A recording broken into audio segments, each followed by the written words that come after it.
Welcome.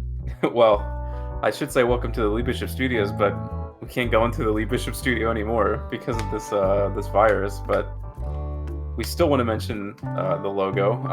He designed the logo that you guys see on Twitter and everywhere. So we still want to thank him, even though we can't physically go into the studio that we're used to.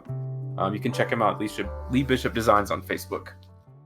I know it's been a while, but We're treating that obviously. studio with too much respect. They had to kick us out. We were the only people who had the common decency to clean it up after we left. Uh, so yeah, we haven't been on for a while, but obviously these are special circumstances. The virus definitely is throwing things in for a loop, but we should be back now on a regularly scheduled content. Kind of got it set up. On the bright side, the viewership numbers are through the roof, which is amazing. And today we're going to be talking some NFL free agency with Kevin. Say hello. Howdy, folks. And my dad. Say hi, Dad. Hey now. uh, so we were all gonna wait for the Clowney signing because he's kind of like the last big. There's a few guys out there, but he's the last big name left. But he's taking too long, so we decided just doesn't want to play football for anybody. Yeah, maybe he'll just retire or something. I don't know, but it's annoying. I think it's down to 3 teams, but who knows at this point. So we're just going to kind of go into it kind of chronological. We're not going to go over everything. Obviously, we don't want this to be a 4-hour podcast. There's no way Clowney gets a good contract, though, right? He can blame Khalil Mack for that. He's either he gets way not enough money, or a team massively overpays him. I don't think there's a good deal out there for Jadeveon Clowney. Yeah, I mean, for either side. The Bears signed Khalil Mack for $90 million, and that the market and the kind of how much you pay defensive ends is all messed up now. No one knows what they're worth anymore. The brother had 5 sacks. Max Crosby had more sacks than him last year as a 4th-round rookie. So the whole season, they traded their draft future for him. The brother had 5 sacks. Yeah, that 1st-round pick belonged to the Raiders this year. So that's incredible. All right, we're gonna start getting into it. The first big kind of domino to fall, which was kind of one of the bigger questions, was Tannehill. He ended up signing a 4-year, $118 million deal with the Titans. Guys, was he the reason for the playoff run, and does he deserve that kind of money? Big Tanna chills. No, I don't really believe in Ryan Tannehill. I think he was just like a spark plug that kind of just propelled the offense to a degree enough behind a defense that did, a bunch of the heavy lifting. I would think on the hierarchy of who was the most contributory to the Titans run in the second half of the season last year, I think he'd probably be 3rd on the list behind Derrick Henry and their defense. Dad? Well, my opinion, I've been a Tannehill fan, even though I know he's gotten a lot of scrutiny when he played with the Dolphins. But I kind of look back at his history. If you look in college, he started out as a wide receiver, really didn't come into a quarterback, I think maybe his junior year, and then played his senior year. So he was really still learning the position as a Dolphin. And now maybe all that experience he's had is paying off with the Titans. He brought kind of a calming over the other players in Tennessee, and they started playing like a team. So I think he might be worth the money. The scrutiny obviously comes in the playoffs when he passed 4 or 10 times a game. But I will say that's this, not on and him.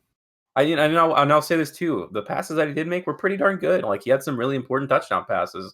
Even if he had 12 completions in some games, he still had 2 really important touchdowns. So it does seem like a lot of money, and his agent is masterclass the deal. I would say he got the most money imaginable per year for that. So good on him.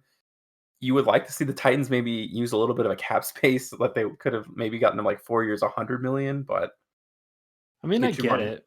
I get why they did it. You don't want to go back to square one with your quarterback situation, especially fresh off a playoff appearance.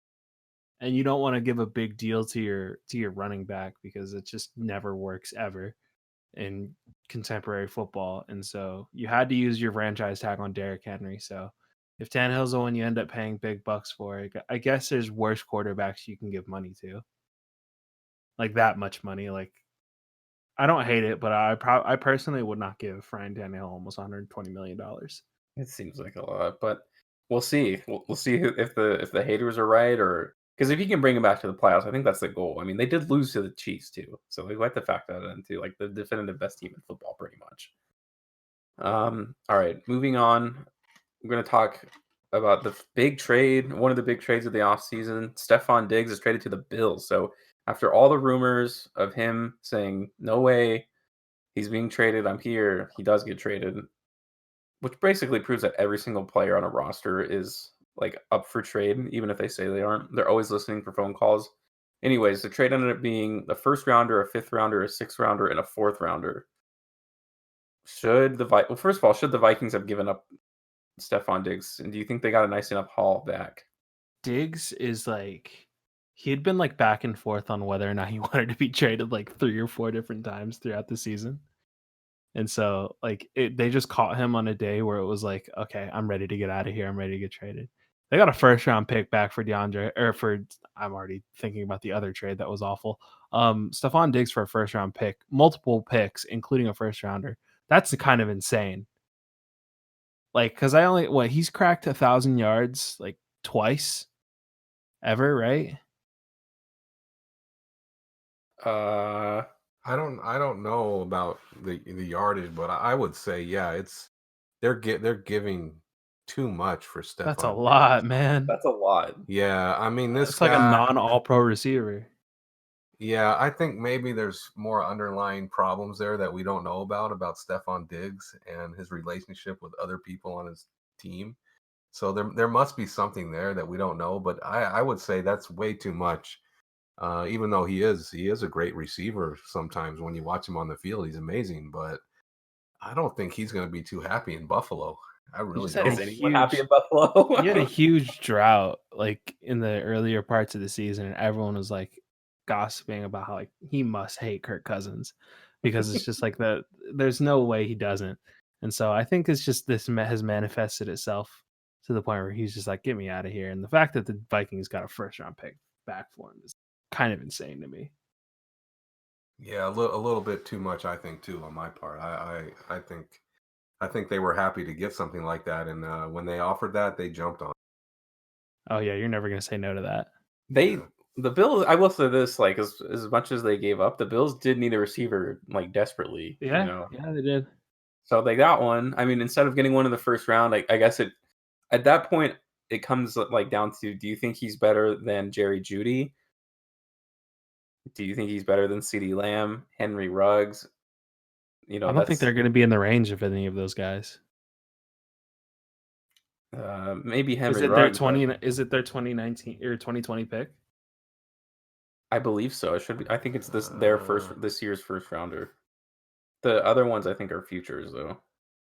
yeah, I feel No, that pick the isn't going to be in Vikings must think that they can get somebody to replace him, or they already have somebody in mind to replace him. So to be able to They get still have that money, Thielen too, Yeah. which I would debate is a better receiver on you know. Well, in the playoff, Yeah, for sure, he was much more consistent weapon, and Kirk Cousins likes stealing a lot more than Stephon Diggs, I think. yeah, they yeah, have a better chemistry. I think Thielen's the better route runner, so I think Yeah, they'd be happy with that. So Okay, now, yeah, so we'll see what happens with that. I think the Bills are happy, even though they gave up probably a little too much. Um, anyways, the next big trade, and one that I just did not see coming at all, and I should have, because Bill O'Brien is now the GM of the Texans. DeAndre Hopkins was traded for David Johnson, a second round pick, and a fourth round pick. Kev, what's going on, man? What is I'm this? actually like stupefied by this. I actually don't understand it at all from either perspective. Like, I definitely understand it from the Cardinals' perspective. Why Of wouldn't you course. do that? You got Kenyon Drake, and there was one other guy the Cardinals had that had like a pretty positive season. Um, dude, they were like, "You want DeAndre Hopkins? He's in his prime, and you don't have to give us your first round pick." And the Cardinals were like, they had to like check to see if it was the right number. Like, there's no way that this like I don't understand. Like, Bill O'Brien has to have like worms in his brain. I think there's like what's going on for a washed up running back. David Johnson is not the player he was 2 years ago, and you don't get a first round pick for DeAndre Hopkins. Arguably, he had a bad season this year, but is arguably still a top 5 receiver, top 5 pass catcher, like without a doubt. And you don't get a first round pick for him when Stephon Diggs is going for a first rounder. That's bananas to me. Yeah, I agree. I don't know how they make this trade. In good conscience. Yeah, DeAndre Hopkins is obviously a great player with a lot of passion. David Johnson, who knows? I mean, it's up in the air on him, and to only get a second round pick and a fourth round, but still, not a good move by the Texans in my eyes. I mean, he already has a negative on his name. O'Brien does for the play calling that he did in the playoffs. I mean, That was his first move after the he playoffs. literally lost the game for his team. So yeah, this is a bad move in my eyes. Bad So move. you're getting Kyler Murray fresh off a relatively successful rookie year, and then you just hand him one of the best wideouts in the entire NFL. Like, Yeah, I could really see those two what? connecting, DeAndre Hopkins and That Kyler is Murray. I mean, something. that'll You be could, fun. because I think you see a lot of similarities with DeAndre Hopkins and Larry Fitzgerald. So I think the fit is already really good. And so like and Fitzgerald and Kyler Murray had a really good chemistry in his rookie year. So now you just like he's gonna have a lot of confidence coming in to this season, and their offense is gonna be super high powered. This trade, it has the same energy as the play when they went for it on fourth down against the Chiefs. I think that's the best way to sum this up. It's just, what are you doing? Like, explain the thought process, man. Like, I has Bill O'Brien publicly spoke since this? There's no way he has, because He like can't. He shouldn't be allowed to go outside. that would be like at the same significance as like the president addressing the country in the midst of this outbreak. Like, all eyes would be glued to the television to watch Bill O'Brien explain why he made this trade, The because Texans were it what, doesn't like, make sense. yeah, they were what, 1 or 2 players away from like actually making a Super Bowl run. They were one bad, coaching game away from going to the Super Bowl this year. So think about if they added like a couple more pieces. Instead, they go backwards. It's interesting. The only way to do Hold this is on. just to, One last thing. Oh, hold on. I want to check their depth chart real quick. yeah. Dude, they had Duke Johnson, and he was playing really well in the second half of the season. So why are you trading for another running back? Definitely not a position of need for them. It's not. It truly isn't. Like, their rushing game, like they were doing fine. Explain it to me. They replaced him with he just played for the Cowboys last season. He's old. He used to play for the Packers. Randall Cobb. That was their replacement. Randall, yeah, they signed Randall Cobb to be like a Yeah, slot receiver. Randall that's the Cobb did guy. not play very well for the Cowboys. He's old. It's kind of depressing. I mean, I'm glad I'm not a Texans fan at Their least. wide receiver core is looking suspect right now. Super suspect. Yeah, Will Fuller is okay, but he's He's hurt not a all. number one. Yeah, I He's mean, not a he only number plays one, like what, man. 4 games a season. Not a number one in my eyes. No. No. So I don't No. know. I guess they're planning on taking someone in the first round, but at that point, it's like, why did you replace him in the first place? I don't know. It just doesn't make sense. It's Bill O'Brien. He's the worst like football mind of all time. I don't know why like they're just actively just like, we don't need a GM. It's all good. We'll just make the Bill's got coach. We'll just make Bill's a got backup. this. No problem. And I'm questioning the order you arranged this list in, because you have the Tom Brady signing third to last. it's in order by date and time. Okay. All right. We can talk about it last though. I think we'll do that. So yeah, another trade happened next. The Colts acquired DeForest Buckner for the 13th overall pick. I'm kind of like puzzled by this. I'm not sure if it's a good value for either team, to be honest with you. I don't understand why the 49ers, who are supposedly like Super Bowl ready, obviously, because they went last year, like now's the time to trade and get young, even though you're like definitely primed for another Super Bowl run next year. What player are you eyeing at 13 that's like, oh man, we got like you're willing to pay the price of your like Pro Bowl defensive lineman? A receiver, I'm wondering, is this a money thing for the 49ers? Because maybe he was up for money I don't know. I I'll don't know check. the history behind it, but One sec, I'll check. I mean, they're gonna have to pay a bunch of guys here soon, because they and all played up. Yeah, yeah,